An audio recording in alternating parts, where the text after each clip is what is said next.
So, good day everyone. Today I will discuss the intuitive model. So, the intuitive model is a conceptual approach that explain or design an embedded system in a simple and natural way based on how users or designers would logically and easily understand the systems. It is often used in early stages of system design to visualize how the system should work, focusing on user expectation and natural interaction. So the simple way of designing or explaining an embedded system based on how people naturally expect it to work without needing complex instruction.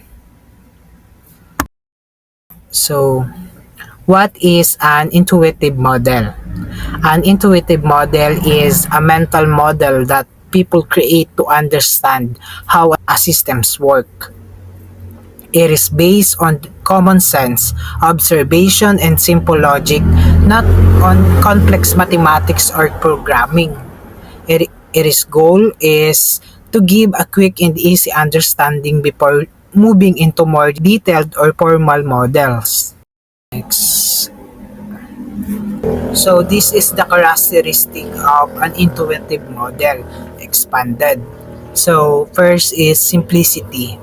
The intuitive model avoids technical terms, equation, or complex diagram.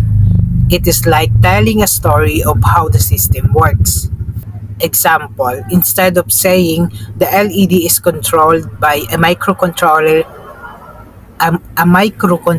using a GPIO pins with logic high, the intuitive model just say when you press the button, the lights turn on.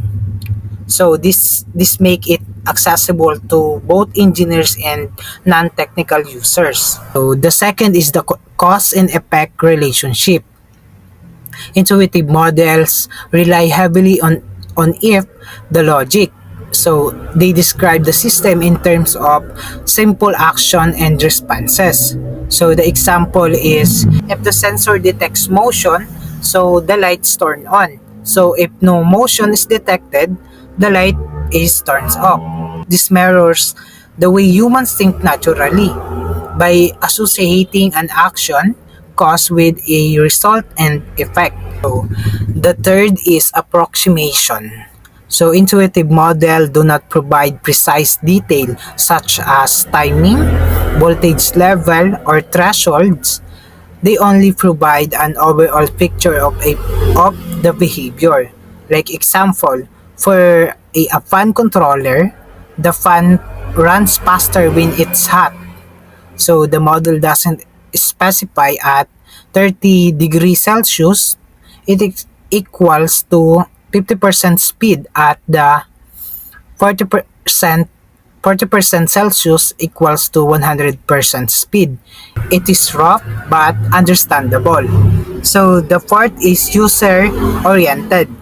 So the model focus on what the user sees or experience, not on what happens inside the circuit or code. So the example is the traffic light intuitive model. Red equals stop, red equals is go, yellow equals is get ready. So it doesn't mention timers, relays, or microcontroller logic.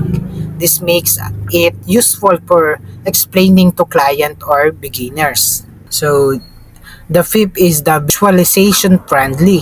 Intuitive models are often represented with a simple diagram or a flowchart.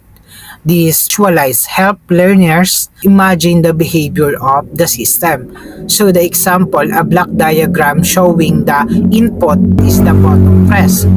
So process is the microcontroller decides on and off.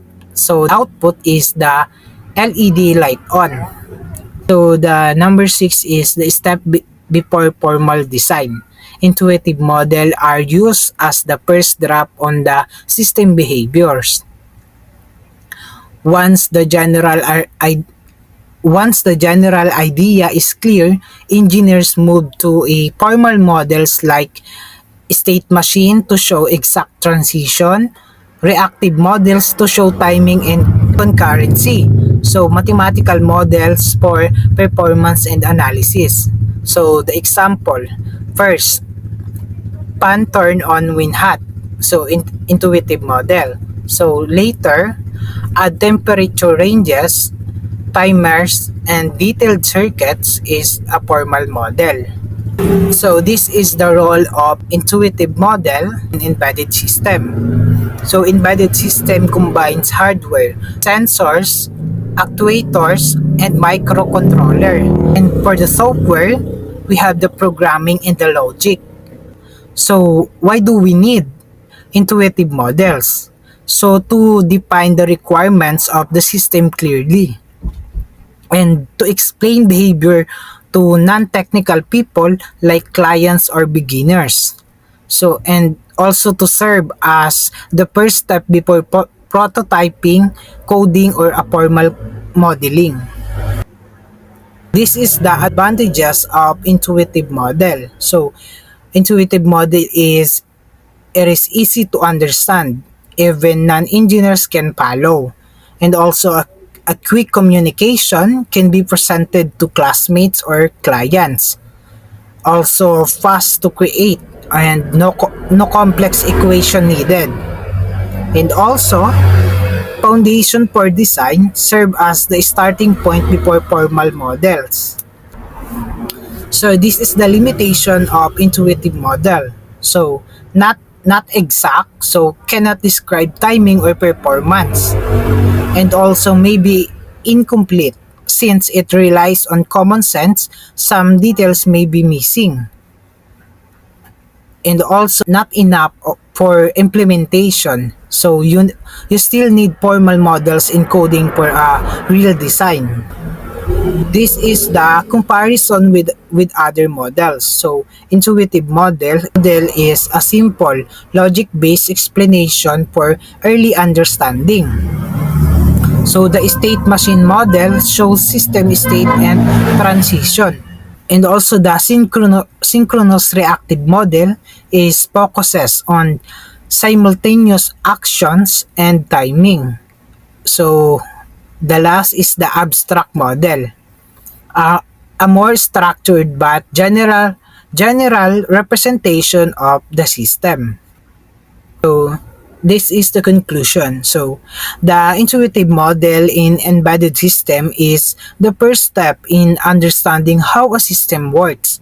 It is simple, user-friendly, and based on a common sense, and making it very useful for students, and also for the beginners, and even a professional to explain ideas quickly. Although it is not detailed enough for a real implementation, it is serves as a foundation for moving into more advanced models and the actual coding of embedded system. So thank you for listening. So that's all for my choosing topic. So I hope you understand the intuitive model. Thank you.